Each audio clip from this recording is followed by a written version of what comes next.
Sir ఇది చూడండి sir చూడండి లాస్ట్కి ఒక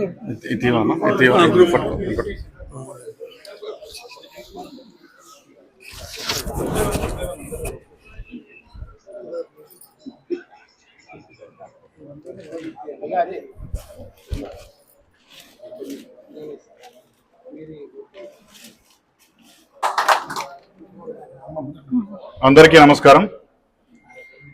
ఇవాళ మొత్తం పెరక జాతికే కాకుండా ఎన్నో ఏళ్ళుగా డిప్రెస్డ్ క్లాసులు అంటారు మనల్ని, అనగదొక్కబడిన వర్గాలు, ఆ వర్గాల నుంచి ఎవరు పైకొచ్చి ఒక విజయ బావుట ఎగరేసినా కానీ అదంతా మనకు పెద్ద స్ఫూర్తి. కాబట్టి ఇవాళ కేవలం పెరక జాతే కాకుండా ఎవరైతే కొంచెం చిన్న కులాలలో బీసీల ఎస్సీలలో పుట్టి కష్టపడి పైకొస్తున్నారో వాళ్ళందరికీ కూడా ఇవాళ సాయి శివాని ఒక ఆదర్శం, ఒక పయనీర్ లాగా ఉంది. ఈ దారిలో ఇంకా అనేక మంది బడుగు బలహీన వర్గాల బిడ్డలు, ముఖ్యంగా పెరక బిడ్డలు ముందుకు వస్తారు. ఖచ్చితంగా ఆమె యొక్క అందరికీ దారి చూపిందని మాత్రం ఈ సందర్భంగా తెలియజేస్తున్నాను. ఇక్కడున్న అందరికి కూడా సాయి శివాని గారితో ప్రత్యక్షంగా మాట్లాడాలి, ఆమె అనుభవాలు తెలుసుకోవాలి అనే కోరిక ఉంది. చాలా మంది మీ అందరి కోరిక మేరకు ఆమెతో నేనే మాట్లాడతా, దాన్ని మీరందరూ కూడా వినాలని కోరుతున్నాం. సాయి శివాని అందరి తరఫున మీకు ప్రత్యేకమైనటువంటి అభినందనలు. ఫస్ట్ బేసిక్ గా మీ స్కూల్ ఎక్కడ స్టార్ట్ అయింది, ఇంటర్మీడియట్, డిగ్రీ, మీ గ్రాడ్యుయేషన్ ఎట్లా జరిగింది అది కొంచెం చెప్పండి. చిన్నప్పటి నుంచి నాకు సొసైటల్ అవేర్నెస్ అనేది మా ఫాదర్ ఎక్కువ కల్పించారు. అప్పటి నుంచి నాకు కొంచెం సొసైటీలో ఏమేమి జరుగుతుంది అనే దాని మీద న్యాచురల్ ఇంట్రెస్ట్ వచ్చేసింది. అండ్ స్కూల్ మొత్తము నేను ఖమ్మంలో చదువుకున్నాను. ఫస్ట్ వివేక భారతి స్కూల్లో చదువుకున్నాను. అక్కడ నాకు వాల్యూ బేస్డ్ ఎడ్యుకేషన్ ఎక్కువ దొరికింది. మాకు మార్నింగ్ ప్రేయర్స్లో భగవద్గీత శ్లోకాలు, శ్రీనివాస సుప్రభాతము ఇవన్నీ మాకు నేర్పించేవాళ్ళు. అండ్ 8th 9th 10th వచ్చేటప్పటికి నిర్మల్ హృదయ్ స్కూల్లో చదువుకున్నాను. స్కూల్ నాకు డిసిప్లిన్ అండ్ కాంపిటేటివ్ స్పిరిట్ని చాలా ఎక్కువ నేర్పించింది. ఆ స్పిరిట్తోనే నేను 3 years ఎట్లాంటి యావిగేషన్స్ లేకుండా చదువుకోగలిగాను. ఆ డిసిప్లిన్ కానీ ఆ కాంపిటేటివ్ స్పిరిట్ కానీ అంతా నా స్కూల్కే క్రెడిట్. ఇంకా తర్వాత నేను IIIT ఇడుపులపాయలో చదువుకున్నాను. 6 years అక్కడే intermediate plus BTech in electronics complete చేశాను. అండ్ కరోనా గ్యాప్లో ఎప్పుడు హాలిడేస్ వచ్చేసాయి, ఇంట్లో ఉన్నాను కాబట్టి ఆ టైం వేస్ట్ చేయకుండా నేను సివిల్ సర్వీసెస్ ఎగ్జామ్ ఎట్లా అప్రోచ్ అవ్వాలి అని కొంచెం రీసెర్చ్ చేశాను. ఆన్లైన్లో ఫ్రీగా ఉన్న రిసోర్సెస్తోని నేను ఫస్ట్ ప్రిపరేషన్ స్టార్ట్ చేశాను. తర్వాత 2022లో నా గ్రాడ్యుయేషన్ కంప్లీట్ అయిపోయింది. ప్లేస్మెంట్స్ అది వెళ్ళకుండా ఆల్రెడీ హాఫ్ డిస్టెన్స్ వచ్చేసాను కాబట్టి ఇంకో హాఫ్ ఫుల్ ప్లెజ్డ్గా చేసేద్దామని ప్రిపరేషన్ స్టార్ట్ చేశాను. 22 మొత్తం ప్రిపేర్ అయ్యి 23లో ఫస్ట్ అటెంప్ట్ ఇచ్చాను. బట్ ప్రిలిమ్స్లో 3-5 మార్క్స్తో నాకు కట్ ఆఫ్ మిస్ అయిపోయింది. ఆ ఇయర్ మొత్తము నేను అనలైజ్ చేసుకున్నాను ఏమేమి మిస్టేక్స్ ఉన్నాయి ఏంటి అని. అండ్ జాబ్ ఏదైనా చేసుకుంటూ ట్రై చేద్దామా అన్న ఆలోచన కూడా వచ్చిండే. బికాజ్ మా ఫ్రెండ్స్ అందరూ వేరే వేరే కంపెనీస్లో జాబ్స్ చేస్తున్నారు అండ్ అబ్రాడ్ వెళ్తున్నారు మాస్టర్స్ చేయడానికి. నేను మాత్రము 3-4 years నుంచి అదే చదువుతున్నాను. బట్ నా డ్రీమ్ నాకు పర్సనల్ కాబట్టి నేను అదేం ఆలోచించకుండా సెకండ్ అటెంప్ట్ నా 100% ఇచ్చేసాను. మా ఫాదర్ అండ్ మదర్ నన్ను ఎప్పుడు కూడా ప్రెషర్ చేయలేదు దేనికోసము. నాకు ఎంతవరకు ఇష్టం ఉంటే అంతవరకు నువ్వు ట్రై చెయ్యి అని చాలా ఎంకరేజ్ చేశారు. నా సిస్టర్ అండ్ బ్రదర్ వాళ్ళు నాకు ఏజ్లో చాలా చిన్న అయినప్పటికీ కూడా నాకు చాలా ఎమోషనల్ సపోర్ట్ ఇచ్చారు. నాకు ఎప్పుడైనా నేను స్ట్రెస్లో ఉన్నప్పుడు కూడా వాళ్ళు నన్ను నవ్వించి నాకు మళ్ళీ ఎంకరేజ్మెంట్ ఇచ్చి నా ఫ్రెండ్స్ అండ్ ఫ్యామిలీ చాలా సపోర్ట్ చేశారు. అండ్ ఆ సపోర్ట్ వల్లనే నేను ఎంత దూరం రాగలిగాను. అండ్ లాస్ట్లీ వరంగల్ నుంచి రావడము, తెలంగాణ నుంచి రావడము నాకు చాలా హ్యాపీగా ఉంది. బికాజ్ వరంగల్ పీపుల్ చాలా వార్మ్ అండ్ వెల్కమింగ్ ఉంటారు. అండ్ నా అచీవ్మెంట్ని మన అచీవ్మెంట్గా అందరూ ఫీల్ అయ్యి కంగ్రాచులేట్ చేయడము నాకు చాలా హ్యాపీగా అనిపిస్తుంది. దాంతోపాటు ప్రధానంగా ఎవరైతే పేరెంట్స్ ఆల్రెడీ బాగా చదువుకొని వాళ్ళు కూడా IAS IPS లాంటి పొజిషన్ ఉన్న వాళ్ళు కానీ, లేకుంటే లాయర్లు, డాక్టర్లు అలాంటి ఫ్యామిలీస్ వాళ్ళకే పిల్లలను బాగా చదివించాలి, IASలు చేయాలి, లేకుంటే ఇంకా గ్రూప్స్ రాపించాలి అనే ఒక కోరిక ఉంటుంది. దాని ఆ పద్ధతి ప్రకారం పెంచుతారు. కానీ మీ పేరెంట్స్కి అలాంటి బ్యాక్గ్రౌండ్ లేకున్నా ఈ అంబిషన్ మీకు ఎందుకు కలిగింది అసలు? నార్మల్గా డాడీ ఇచ్చిన సొసైటల్ అవేర్నెస్ ద్వారా నాకు అర్థమైంది ఐఏఎస్ ఐపీఎస్ అని కొన్ని ఉంటాయి, వాటి వల్ల మనం సొసైటీలో ఏదైనా చేంజ్ తీసుకురావచ్చు, మనకు ఒక పొజిషన్ ఆఫ్ ఆఫీస్ పవర్ ఉంటుంది, మనం ఏదైనా మంచి చేయవచ్చు అని అనిపించింది. అండ్ దాని దిశగానే నేను with age and with time నేను తెలుసుకున్నాను ఏంటి ప్రాసెస్ ఎట్లా చేయాలి అని. అండ్ అదే నా మోటివేషన్. ఏ సబ్జెక్ట్స్ మీరు చూజ్ చేసుకున్నారు మెయిన్స్? మెయిన్స్కి నేను ఆప్షనల్ ఆంథ్రోపాలజీ చూస్ చేసుకున్నాను. నేను కరోనా టైంలోనే దాన్ని స్టార్ట్ చేశాను, ఎందుకంటే నాకు సబ్జెక్ట్ ఏదైనా కొత్తది నేర్చుకోవాలనిపించింది. అండ్ కరోనా ఎలాగో నాకు ఫ్రీ టైం కాబట్టి నేను ఆ టైంలో ఆంథ్రోపాలజీ కంప్లీట్ చేసేసుకొని ఆ తర్వాత 22 నుంచి జనరల్ స్టడీస్ అంతా కంప్లీట్ చేశాను.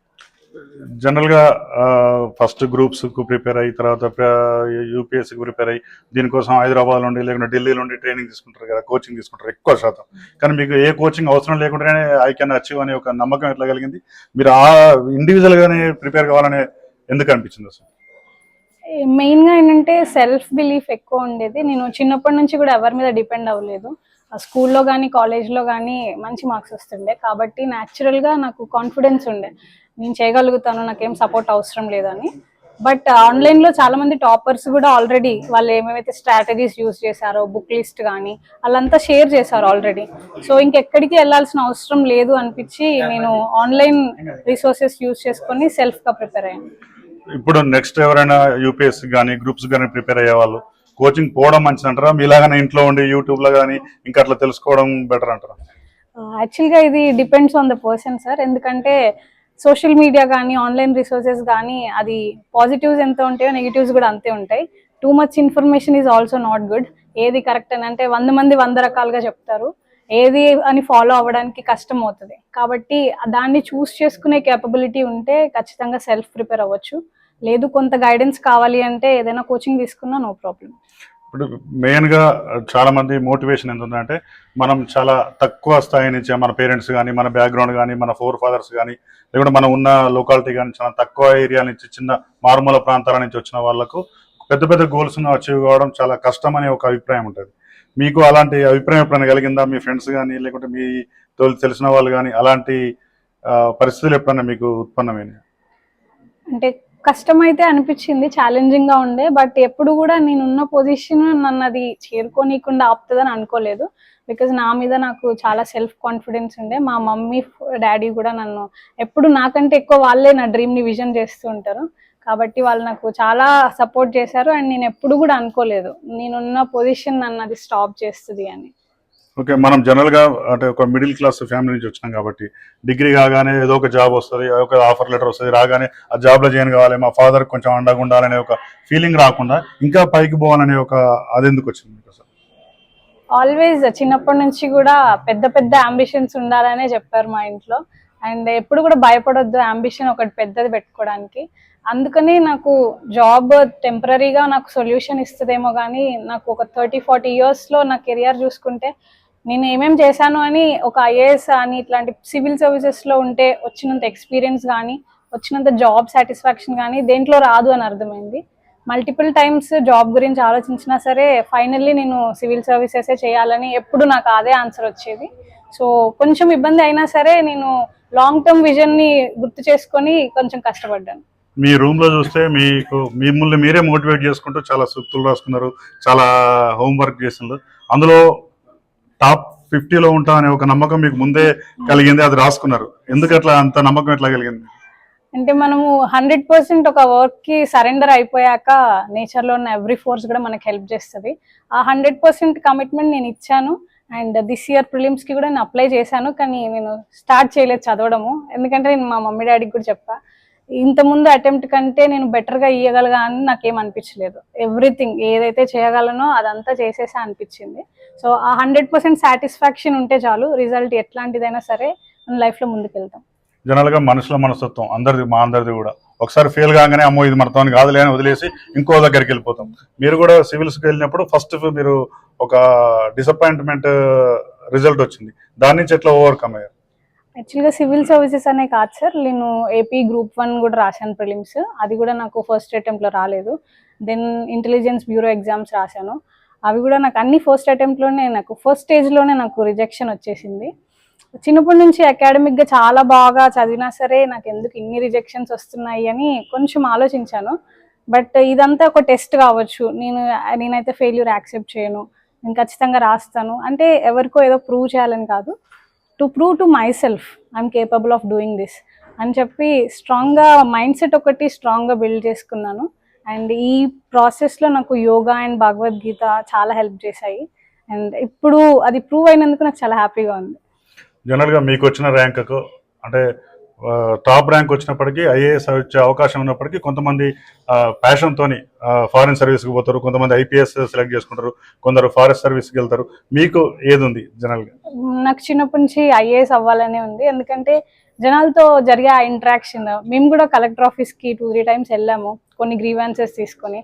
అట్లా నేను కూడా జనాలతో ఇంటరాక్ట్ అవ్వాలి, మనం చేసే ఒక చిన్న హెల్ప్ వాళ్ళ లైఫ్ చేంజింగ్ అయి ఉండొచ్చేమో. అందుకని నాకు స్కోప్ ఉన్నా సరే నేను ఐఏఎస్ఏ చూస్ చేసుకున్నాను.